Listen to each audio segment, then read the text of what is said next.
मैंने पहले ही कहा था कि श्री राहुल गांधी जी को कम से कम 1 वर्ष राष्ट्रीय स्वयंसेवक संघ की शाखा में जाना चाहिए। माननीय नरेंद्र मोदी जी के प्रधानमंत्री बनने के बाद और श्री राहुल गांधी जी के कभी प्रधानमंत्री अब बनने की संभावना नहीं दिखाई देते हुए इस प्रकार की बौखलाहट रहती है, इसलिए इस प्रकार के बयान देते हैं। उन्होंने सभी पिछड़ी जातियों को अधिकार छीन करके केवल अपनी जाति को देने का पाप किया था, अपराध किया था।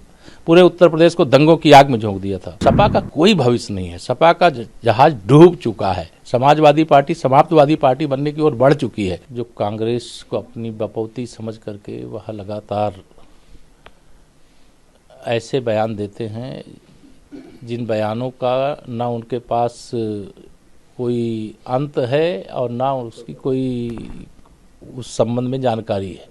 मैंने पहले ही कहा था कि श्री राहुल गांधी जी को कम से कम 1 वर्ष राष्ट्रीय स्वयंसेवक संघ की शाखा में जाना चाहिए और जो उनके कांग्रेसी इस प्रकार के विकारों से भरे हुए हैं उनको भी भेजना चाहिए। तो राष्ट्रीय स्वयंसेवक संघ की सच्चाई जब उन्हें पता चलेगी कि यहाँ राष्ट्रभक्ति का पाठ पढ़ाया जाता है, समाज सेवा का पाठ पढ़ाया जाता है, भारत की एकता और अखंडता का पाठ पढ़ाया जाता है, तब इस प्रकार के जहरीले बयान देने से बचेंगे। जब से माननीय प्रधानमंत्री नरेंद्र मोदी जी, चूँकि वो पिछड़ी जाति से आते हैं, वो एक गरीब माँ बाप के बेटे हैं, देश के प्रधानमंत्री बने, तब से श्री राहुल गांधी जी हों या कोई भी गांधी खानदान का व्यक्ति हो, बौखलाए हुए।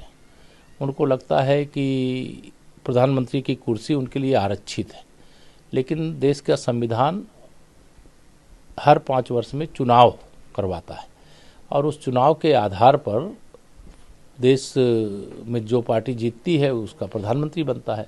तो माननीय नरेंद्र मोदी जी के प्रधानमंत्री बनने के बाद और श्री राहुल गांधी जी के कभी प्रधानमंत्री अब बनने की संभावना नहीं दिखाई देते हुए इस प्रकार की बौखलाहट रहती है, इसलिए इस प्रकार के बयान देते हैं। अन्यथा देश में 60 साल से अधिक समय तक तो शासन वो किए और उन्होंने अपने शासनकाल में क्यों नहीं ध्यान दिया, ना गरीबों का ध्यान दिया, ना पिछड़ों का ध्यान दिया, ना दलितों को ध्यान दिया, ना आदिवासियों का ध्यान दिया, ना मुस्लिमों का ध्यान दिया, किसी का ध्यान नहीं दिया। वह केवल इस समय जो भी बयान दे रहे हैं उस बयान का एकमात्र उद्देश्य है किसी प्रकार से समाज को बांटो और किसी तरह से कांग्रेस को वोट मिल जाए और किसी प्रकार से उनको देश की सत्ता मिल जाए, जो असंभव है। अखिलेश यादव जी पहले 2012 से 2017 जब वह स्वयं उत्तर प्रदेश के मुख्यमंत्री थे, उनकी सरकार किसके समर्थन से बनी थी? पिछड़ों और दलितों के समर्थन से बनी थी। और उनकी सरकार के समय में अत्याचार किन पर सबसे ज़्यादा हुआ था? तो पिछड़ों और दलितों पर हुआ था। उन्होंने सभी पिछड़ी जातियों को अधिकार छीन करके केवल अपनी जाति को देने का पाप किया था, अपराध किया था। पूरे उत्तर प्रदेश को दंगों की आग में झोंक दिया था। गुंडों, अपराधियों, माफियाओं का हर गांव में ऐसा वर्चस्व स्थापित हो गया था कि उत्तर प्रदेश के लोग पलायन करके भागने के लिए विवश थे। आज वह बात करते हैं कि वो पिछड़ों को ध्यान रखेंगे, दलितों को ध्यान रखेंगे, वो गले लगाएंगे, छुरा भोग देंगे। उनसे पिछड़े और जो दलित हैं वो सब सजग हैं, सावधान हैं, सतर्क हैं। अभी पीडीए के नाम पर फर्जीगिरी बहुत कर चुके हैं। अब उनकी ये फर्जीगिरी चलने वाली नहीं है। मैं पूरे विश्वास से कह रहा हूँ, आप इसको रिकॉर्ड में रखिएगा।